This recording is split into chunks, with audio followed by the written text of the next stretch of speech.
So now let's move ahead in this lecture with the Court of Records. We had already done previously about the Supreme Court.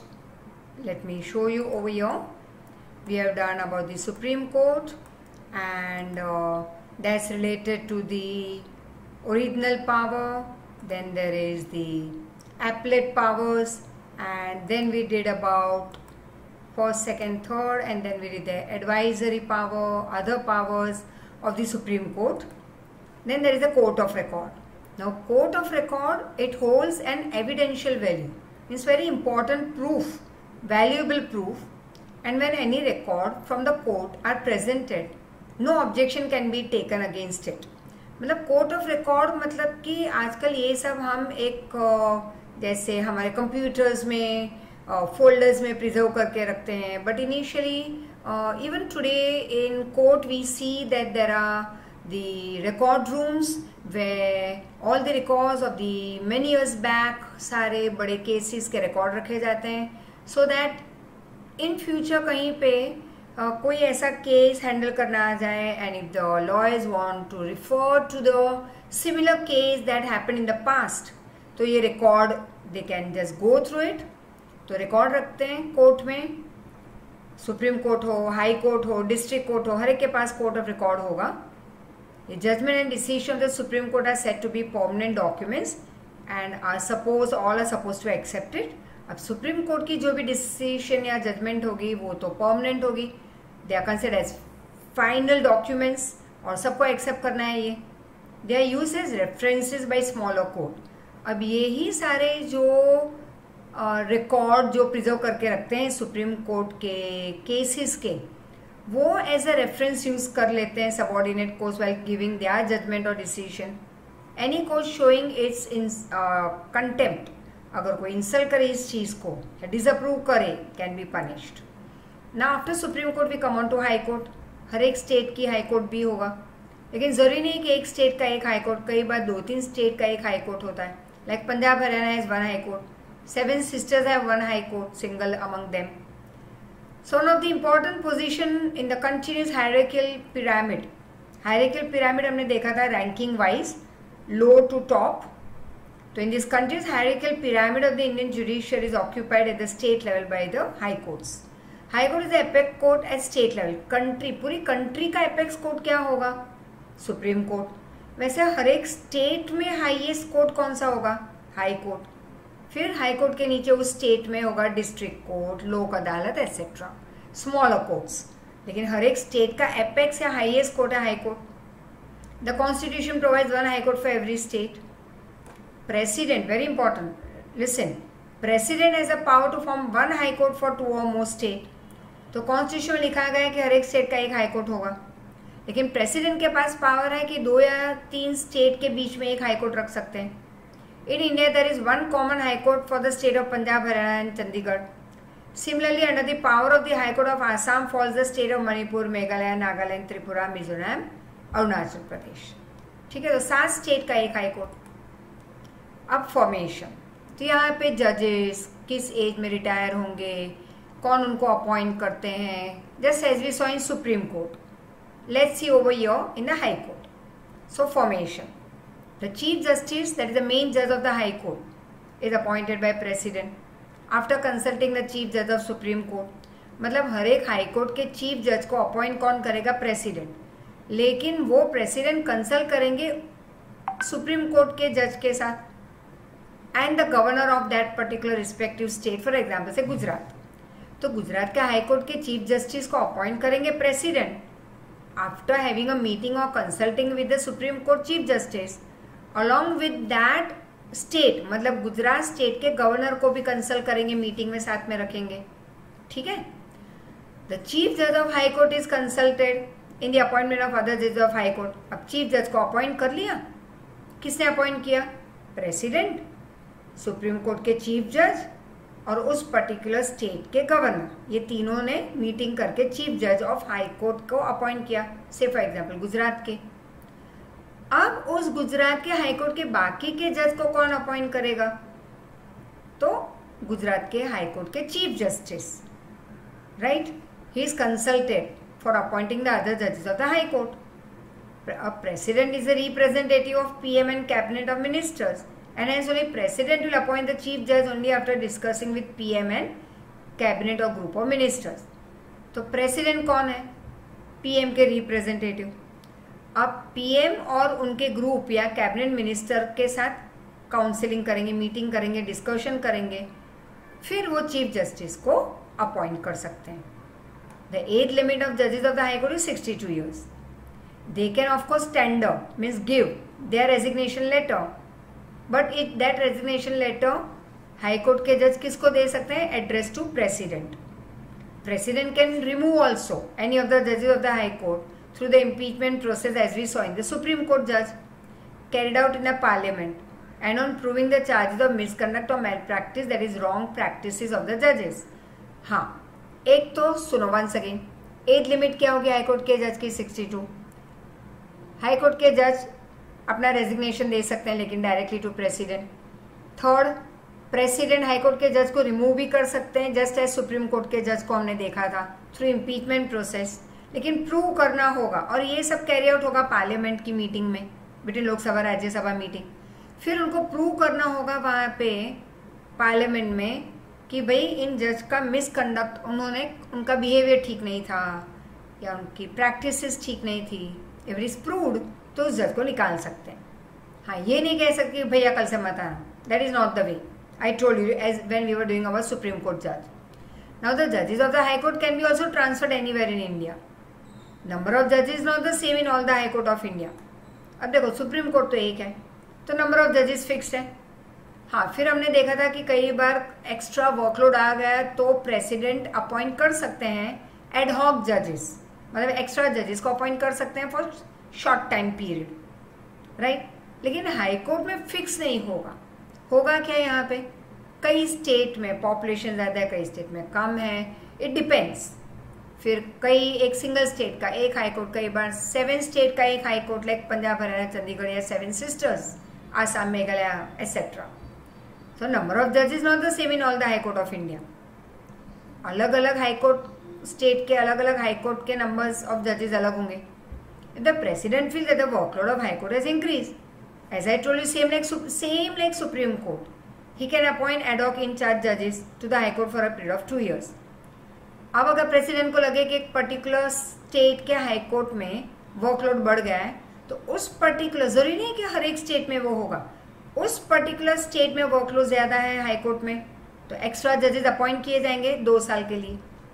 All the work of the supreme court and high court is carried out in English language, but if any legislative assembly, that is Lok Sabha state level, of any state passes a resolution that the work should be carried out in the language of that particular state, तो ठीक है, work of the high court of the state can function the language of the state. For example से गुजरात, अगर गुजरात के high court में उन्होंने कहा कि भाई इंग्लिश की जगह पे गुजराती में कैरी आउट करो प्रोसीडिंग, तो it's okay, it can be carried out in Gujarati also, but language है यूजुअली इंग्लिश. लेकिन उस स्टेट के लेजिस्लेटिव असेंबली में अगर ये रिजोल्यूशन पास हुआ कि भाई गुजराती या मराठी या तेलुगु या कन्नड़ या मलयालम या आसामीज भाषा में बोला जाए, तो फिर लेजिस्लेटिव असेंबली, उस स्टेट के लेजिस्लेटिव असेंबली के रिजोल्यूशन पास होने के हिसाब से उस स्टेट के हाई कोर्ट में वो लैंग्वेज बोली जाएगी. Otherwise English is common. Qualification, अब जजेस की क्वालिफिकेशन BA BCom ऐसे नहीं, जैसे हमने 10th चैप्टर में किया था. हम BA BCom इंजीनियर डॉक्टर नहीं बात कर रहे हैं. हम यहाँ पे क्वालिफिकेशन मतलब कितने साल वो काम करेंगे, एज लिमिट क्या होनी चाहिए, टू बी द जज ऑफ हाई कोर्ट उसके पहले क्या कहाँ पे पोस्ट होनी चाहिए उनकी. फॉर एग्जांपल सुप्रीम कोर्ट के जज के लिए क्वालिफिकेशन क्या थी, तो हाई कोर्ट में 10 साल की नौकरी एज अ जज and what not, all that we saw. वैसे यहाँ पे हाई कोर्ट में अगर जज बनना है तो क्वालिफिकेशन क्या होनी चाहिए, तो as per written down in the constitution, मतलब एज पर प्रोवाइडेड और as per the provision of constitution, the person is allowed or eligible to be appointed to the high court. First, it's common for everyone, he should be citizen of India. अब और आएगा और जो 5th होगा वो वापस compulsory. तो first and last compulsory. Supreme court का देख लेना in the previous lecture, video lecture जो हमने किया था सुप्रीम कोर्ट का, वहाँ पे भी फर्स्ट और लास्ट कंपलसरी. बीच में जो 3 थे वो और में थे. यहाँ पे देख लो, he should be Indian citizen compulsory, he should be below 62 years of age compulsory. अब सेकंड क्या है, he should have served for at least minimum 10 साल उसने सर्व किया होना चाहिए on any of the judiciary post in the lower court of Indian state, or he should have at least done 10 years practice as a lawyer in the high court, या फिर or he should be a very distinguished jurist, कुछ बहुत ही अलग काम किया हुआ होना चाहिए हाई लेवल का, बहुत बेस्ट वे से कोई डिफिकल्ट केस उसने सॉल्व किया हो. So he should be unparalleled, he should be a distinguished judge or a constitution expert or famous lawmaker as per the opinion of the president. Then he can be appointed as in the high court, right? Judges of the high court has to take an oath of secrecy in front of governor of the state or any person appointed by the governor and sign the corresponding pledge. फिर उनको pledge sign करना है और governor of that particular state के सामने उनको oath लेनी है. और अगर गवर्नर नहीं है तो एक पर्सन अपॉइंट किया जाएगा बाय द गवर्नर कि भाई मेरी जगह पे तुम ओथ दिलवा दो, और फिर उस जज ऑफ द हाई कोर्ट को प्लेज साइन करना होगा. Right, now let's see about the powers of the High Court judge. So the next topic related to the High Court is jurisdiction. There is the power of the High Court judges. Now the power and function of the High Court can be divided into following 3 jurisdiction: original, and next is appellate, and then there is administrative. Supreme Court में हमने देखा था advisory, यहाँ पे आ गया administrative, right? बाकी तो 2 same है. So let's see once again original jurisdiction. Under this original power, the High Court is given the power, that is empowered, to give direction, orders, या legal paper in writing, including the writings in the nature of habeas corpus to any person. ये हमने already देख लिया था पहले, that a person is to be presented in front of the court who is in prison with proof, with reason. Authority, any government in case of violation of the fundamental rights of citizen. तो यहाँ पे high court को under this original jurisdiction power दिया गया है to provide directions, orders, या any government any government in case of violation fundamental rights of citizen. अगर rights of the citizen fundamental rights are violated, they are not given. तो यहाँ पे भी high court में हम जाके हम हमारा केस फाइल करवा सकते हैं. High court as the authority in the cases related to companies, married, divorce, alimony. Alimony मतलब कि डिवोर्स के बाद वाइफ को जो हर एक पर्टिकुलर फिक्स्ड अमाउंट मिलनी चाहिए, because she has no other source, might be she must not be having any other source of livelihood, income. तो alimony is the amount that is given to the wife after divorce. तो high court में ये सारे case लड़े जाते हैं related to married, divorce etcetera. Cases of contempt of court, land revenue that is tax, disbursement, land reform, returns can also be carried out in the high court. तो सारे civil cases ये सारे लड़े जाते हैं हाई कोर्ट में. All writ petition challenging the judgment given by lower court of civil and criminal court can also be made in high court. अगर lower court में कोई केस चैलेंज हुआ हो या जजमेंट दी गई है रिलेटेड टू सिविल और criminal case and the person is not happy with the judgment given by the lower court, it can make an appeal in the high court. This petition challenging the provision provided in the entrance exam. तो ये last sentence you need not learn, you have to cut it off. तो सिर्फ यहाँ तक high court तक learn करना है. Appellate मतलब अपील करना. Under this appellate jurisdiction of the high court, the court hears the petition against the civil and criminal cases as we saw just now in the previous paragraph. previous paragraph में यहाँ पे हमने ये देखा कि कौन कौन से केस यहाँ पे हाजिर हो सकते हैं. अब कौन से केसेस में हम अपील कर सकते हैं? तो civil case, criminal case, any petition challenging the judgment of the lower court and tribunal can be made in the high court.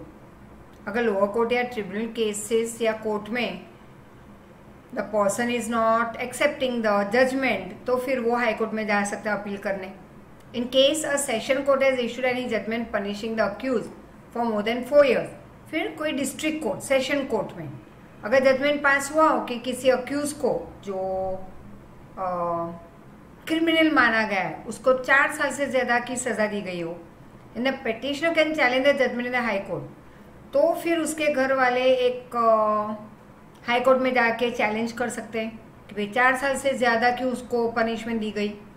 If any accused is given capital punishment by the district court और session court, that is in case of a murder for which a less severe punishment is given by the lower court, then also in such condition judgment can be challenged in the high court.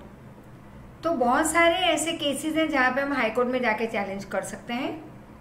अगर ज़्यादा punishment किसी को लग रहा है घर वालों को कि यहाँ पे ज़्यादा पनिशमेंट दे दी गई है, या कैपिटल पनिशमेंट मतलब मॉनेटरी पनिशमेंट ज़्यादा दी गई है, तो they can go and challenge in the high court, appeal कर सकते हैं हाई कोर्ट में. The petitioner is not satisfied with the judgment of the lower court can go in the high court. I told you just now, petitioner मतलब जिनको सजा दी गई है उनके घर वाले हो सकते हैं, वो जो अपील कर सकता है हाई कोर्ट में कि भाई we are not satisfied with the lower court judgment. High court has the power to decide upon the important question related is pertaining to law including constitutional interpretation. और ये सारे powers high court के हाथ में कि अगर constitution related कोई भी या लॉ रिलेटेड कोई भी क्वेश्चन खड़ा हो जाए तो it can pass is judgment. Administrative मतलब हाई कोर्ट अपने स्टेट के लोअर कोर्ट को एडमिनिस्टर करेंगे, देखेंगे कि सब काम ठीक से हो रहे हैं या नहीं. Each high court has the power या authority and power to supervise the working of all the lower court and tribunal of the state और ऑफ हिज रीजन. अपने स्टेट के या एरिया के सारे स्मॉल कोर्ट काम कर रहे हैं या नहीं ठीक से, तो उनको मॉनिटर कौन करेगा? High court of the state. If the high court feels it is necessary, then it can even ask case papers from the lower court and carry out the case proceeding in its own court. जैसे supreme court, जैसे हमने देखा था same supreme court वाला high court करेंगे अपने lower court के साथ. जैसे सुप्रीम कोर्ट के जज किसी भी हाई कोर्ट में चलते हुए किसी केस को अपने पास ट्रांसफर करवा सकते हैं कि भाई हम केस लड़ेंगे, वैसे हाई कोर्ट भी अपने स्टेट के लोअर कोर्ट, अपने स्टेट के, रिमेंबर अपने स्टेट के लोअर कोर्ट में कोई केस चल रहा है तो हाई कोर्ट का जज ट्रांसफर करा सकता है कि भाई now onwards I will fight the case, मैं हैंडल करूंगा इस केस को अपना हाई कोर्ट में. And court can frame general laws to control the procedure functioning of the court under its power. Lower court के कोई लॉज अगर change करने हैं, जनरल लॉज, तो वो भी हाई कोर्ट के जज करेंगे. High court can decide the criteria and tabular form of various types of fees. भाई इडली के कितने, डोसा के कितने, तो वो इंडेक्स कौन बनाएगा? वो भी हाई कोर्ट ही डिसाइड करेंगे कि भाई इसकी फ़ीस कितनी होनी चाहिए, इस केस की फ़ीस कितनी होनी चाहिए, तो पूरा एक टेबल फॉर्म बनाएंगे हाई कोर्ट वाले. All this provision should be according to and in harmony with the constitution. लेकिन ये सब कुछ हाई कोर्ट ये फी स्ट्रक्चर टेबल बनाएंगे, क्राइटेरिया डिसाइड करेंगे, लेकिन as per written in the constitution. The high court judges cannot go against constitution rules. High court can guide and direct the lower court in the matter of maintaining record and entries. It is A and D and. तो high court support कर सकते हैं subordinate courts को guide कर सकते हैं, direct कर सकते हैं to maintain record and entries. The high court occupies a place as a court of record. High Court publishes its judgment decision in an organized manner. This judgment and decision are binding, means compulsion and final, for they can use this court decision and judgment as reference while taking decision on various cases in future. Lawyers uses this published judgment decision as citation form while pleading the case. Citation मतलब like कोई previous, जैसे हमने court record देखा आगे supreme court में, court of record, तो ये सारे जो लॉयर्स होते हैं लोअर कोर्ट के, तो वो दूसरी कोर्ट में लड़े गए केसेस जो फेमस हो चुके हैं, जो सक्सेसफुल बन चुके हैं, वो सारे डायलॉग्स उस केस के वो यूज कर सकते हैं जब वो अपना केस लड़ रहे हैं. The court has the power to punish for the insult of court. High court of Gujarat is located at circuit Gandhinagar highway 16 Ahmedabad. ये तो सबको पता होगा.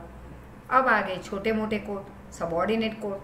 Under the guideline and supervision of the high court of any state there are district and taluka court. Fast track court जो फटाफट सारे speedy decision दे, POTA court, tribunal, and certain special courts are there. Each state is divided into administrative unit called district. मतलब हर एक state में district होंगे, consisting of civil code, criminal code and revenue code, that is tax payment code. अब district जज, appointment and promotion of any individual to the post of district जज is done by governor of the state.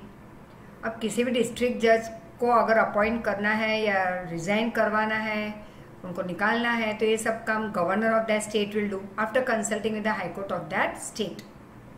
Qualification of district जज, a person being appointed as a district judge should be citizen of India. He should possess a practice of as an advocate for at least 7 years. District court के जज होने के लिए उसको Indian citizen होना चाहिए, 7 साल के लिए practice as an advocate. An officer is in the judiciary of either the state और central government to is eligible to be appointed as the जज ऑफ द डिस्ट्रिक्ट कोर्ट. अगर स्टेट या central government में officer है in the judiciary, he also can be appointed as district court जज. All the other judges other than the district court judge are appointed by the governor or high court after consulting with SPSC, the State Public Service Commission, in accordance with the rules framed by the Constitution. The judge who handles the civil suits, very important, learn it, 1 mark हो कि session judge किसको कहेंगे. The judge who handles the civil suit, that is civil cases, is called district judge. Whereas the judge who handles criminal cases is called session judge. शायद जज वो ही हो, लेकिन अगर वो सिविल केस हैंडल कर रहे हैं तो उसका नाम हो जाएगा डिस्ट्रिक्ट जज, अगर वो क्रिमिनल केस हैंडल कर रहे हैं तो सेशन जज. या रूम वो ही होगा, जज बदलेंगे as per the case. District court hears the cases of petition challenging the judgment of the lower court under it. अब डिस्ट्रिक्ट कोर्ट कौन से केस हैंडल करेंगे, तो उनसे भी लोअर कोर्ट में अगर सेटिस्फेक्शन नहीं मिला हो लोगों को जजमेंट से ऑफ लोअर कोर्ट, तो अपील करेंगे डिस्ट्रिक्ट कोर्ट में. All the civil cases of ₹1 lakh or more either by the government or against the government are carried out in district civil court. 1 lakh या 1 लाख से ज़्यादा का कोई भी केस हो, लड़ाई हो, झगड़े हो, तो डिस्ट्रिक्ट सिविल कोर्ट में हैंडल किए जाएंगे either by the government or against government. Judge of the district court has the power to run the cases of marriage, divorce, alimony, reforms, cases of parental custody. मतलब अगर divorce हो रहा है तो बच्चा किसके साथ रहेगा, माँ के साथ या पापा के साथ, तो ये सारे जजेस डिस्ट्रिक्ट कोर्ट में हैंडल होंगे. ये is a power to run the cases. Criminal court include session court, first class judicial magistrate court, second class judicial magistrate court, mamlatdar, executive magistrate court, अलग अलग कोर्ट होते हैं for different cases. This court has the power to give punishment of imprisonment ranging from 3 to 10 years. अब यहाँ पे 3 से 10 साल की सजा दे सकते हैं, ऐसे कोर्ट में केस हैंडल होते हैं. And a penalty up to 5,000 or more. In case of a murder, court can give capital punishment, lifetime imprisonment, life sentence, आजीवन कैद. ये सारे केसेस डिस्ट्रिक्ट कोर्ट हैंडल कर सकती है. Apart from this in a district there are small case court and family court also. District court में हम देखते हैं तो छोटे मोटे और भी कोर्ट होते हैं, small cause court, family court. For the case related to land tax, revenue tax, that is revenue court. Tax related, tax payment related. And for the dispute of the workers, labor, there is labor court. तो tax payment के लिए झगड़े होते हैं तो revenue court होता है. Workers में लड़ाई झगड़े होते हैं तो उसको सॉल्व करने के लिए लेबर कोर्ट होता है along with other small tribunal court. As per example, tribunal for compensating vehicle accident, protection of service and other rights of the teachers, professor, that is Gujarat educational organization service tribunal. तो education related अगर कोई case है तो उसका tribunal अलग होगा, court अलग होगा. Tribunals for recovering debts, that is कर्ज, for protection of consumer right. हमारे साथ फ्रॉड हुआ है as a consumer in the market, 2 lakh का सामान लिया या 50,000 का या 10,000 का, और प्रोडक्ट हमें गलत मिला है, तो you can go to the consumer court. तो उसके लिए कंज्यूमर राइट्स के लिए कंज्यूमर कोर्ट होते हैं, या कंज्यूमर राइट प्रोटेक्शन फोरम कहते हैं उसको. फोरम मतलब court. This tribunal function like a court and help the cases where in the petitioner recovers. मतलब हम जो केस फाइल करते हैं तो हम पेटिशनर हुए, petitioner will recover the losses and receive compensation. फिर अगर हम सही हुए तो हमें वो सारा कंपनसेशन मिलेगा. कोर्ट वाले हमारे लिए लड़ते हैं फ्री में. In each district there is a fast track court with a goal और with an objective to run a case faster. नाम ही है fast track court. For hearing the cases of POTA there are POTA court in Gujarat. All these courts have gathered importance by decentralizing their administration and function independently, firmly, lawfully. People have started taking all the benefits and now are becoming very much aware. अब हुआ लोक अदालत. So let's see what it is about. So now let's move ahead with a new topic, and that's related to the Lok Adalat, that is लोगों की अदालत, common people's court, where speedy judgment is provided at very low cost or free of cost, and for the welfare of the people, for the protection of the rights of the people. So Gujarat state is forced to start this Lok Adalat to provide the speedy and economical justice to the poor, weak and exploited part of our society. That is exploited section of the society. Under this the court provides free support and guideline. अब यहाँ पे court free support दे रही है लोगों को because they are poor, they are financially weak, they are the exploited section of the society. तो यहाँ पे लोक अदालत उनको free support दे रही है, guidelines दे रही है through Legal Aid Service Center that is located in Ahmedabad. लोक अदालत फंक्शन वॉलंटरली. अब ये लोक अदालत वॉलंटरली काम करती है even on Sundays and holidays at the district and taluka headquarters as per the convenience of the petitioner. Petitioner मतलब जिन्होंने केस फाइल किया हो, जो जिनके साथ कुछ गलत हुआ है, they are the petitioners. So district और तालुका हेडक्वार्टर्स पे पेटिशनर के कन्वीनियंस के हिसाब से संडे या हॉलीडेज पे भी लोक अदालत काम करती है वॉलंटरली. लोक अदालत generally here the cases of accident and is related compensation, divorce, alimony, general debt, personal complaints, police complaint, etc. तो ये छोटे मोटे केसेस हैंडल हो जाते हैं बाय लोक अदालत. लोक अदालत consist of advocates, social workers, educationists, reputed citizen, businessmen, police officers, insurance officers, judges, judicial officers. बहुत सारे लोग इसके मेंबर्स होते हैं. And here the cases are settled friendly form, आमने सामने बैठ के समझौती से, amicably, such that both the parties are satisfied. And the cases fought in the Lok Adalat are neither won or lost. यहाँ पे कोई हार जीत नहीं होती. यहाँ पे समझौती के बेसिस पे सॉल्व किए जाते हैं case. Lok Adalat save time and money. Many pending cases are solve over here. All the judgment of the Lok Adalat are backed by law. और लोक अदालत is not illegal, it is legal. सारे judgement लोक अदालत में जो भी होते हैं law is attached to it, and therefore लोक अदालत have become a center of attraction. Independence of judiciary of 4 mark are very important. The Indian Constitution has kept the judiciary independent, firm, fearless from lawmakers and executors.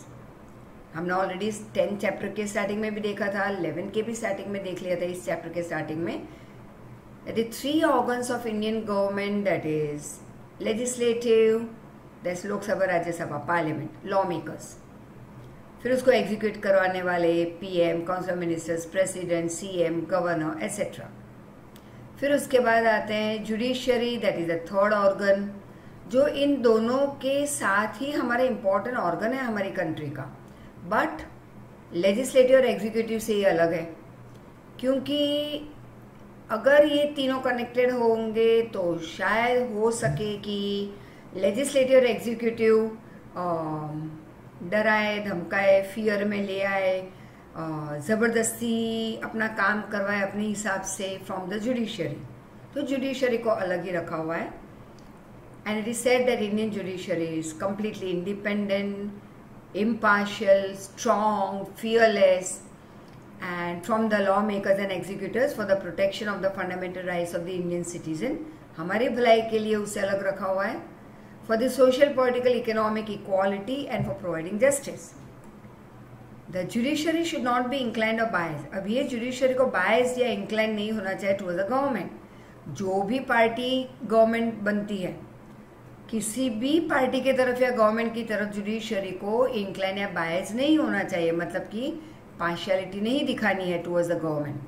The terms and condition for the appointment of जजेस, appointment process, pay scale, that is उनकी salary, transfer, promotion, retirement, etcetera is taken care by executive as per the constitution provision. अब constitution में provide किया गया है, लिखा गया है, उसके बेसिस पे जो एग्जीक्यूटिव्स हैं वो सारा डिसाइड करेंगे कि जजेस के अपॉइंटमेंट के बारे में, उनके सैलरी के बारे में, transfer, promotion, retirement, all will be taken care of by the executive. but as per the constitutional provision. Judges are appointed for fixed period of time. Executive cannot remove any of the judges due to their will or any political pressure. Political pressure में आके अपनी मर्जी से executive नहीं कहेंगे कि भैया जज कल से मत आना. No, as I told you before also, there is a full procedure to be followed.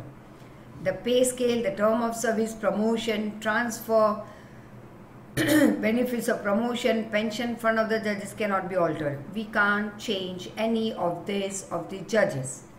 ना उनकी सैलरी चेंज कर सकते हैं, ना ट्रांसफ़र, ना पेंशन, ना terms of service, promotion, benefits of promotion, कुछ नहीं हम ऑल्टर करेंगे. हम चेंज ही नहीं कर सकते, ऑल्टर नहीं कर सकते. ऑल्टर मतलब change, you can't. During the term of service of the जजेस any of their behaviour or their judgment cannot be discussed or critically reviewed in Parliament or LA. Lok Sabha Rajya Sabha में, कंट्री लेवल पे या state level पे, legislative assembly में, मतलब state level का लोकसभा, वहाँ पे हम ओपनली डिस्कस नहीं कर सकते या क्रिटिसाइज नहीं कर सकते या अपने रिव्यूज नहीं दे सकते related to the behaviour of any जज टिल द जज इज ऑन हिज पोस्ट. उसके ऊपर अगर केस चलाना है तो पहले उसे उस पोस्ट से हटाना होगा, राइट, थ्रू इम्पीचमेंट प्रोसेस. और उसके लिए प्रूफ इकट्ठा करना है कि भाई क्यों आपको निकालना है. अगर प्रूव हो गया then he has to be remove, फिर केस चलेगा. द जजेस after the retirement cannot carry out their practice in any of the court. Retirement period के बाद तो कोई भी जज काम नहीं करेंगे. हाँ, वो सोशल सर्विस दे सकते हैं, अपने बेहतरीन सुझाव दे सकते हैं, इतने सालों की सर्विस का जो उनको एक्सपीरियंस है वो शेयर कर सकते हैं with the newcomers. The purpose is to empower the जजेस to perform their duties fearlessly, honestly, self-reliantly, independently, strongly, that is firmly, so that judges can provide as impart true, transparent and quick justice. The Indian Constitution has given judiciary an independent, impartial, uniform place. तो हमारे constitution ने judiciary को एक बहुत ही अलग जगह दी है.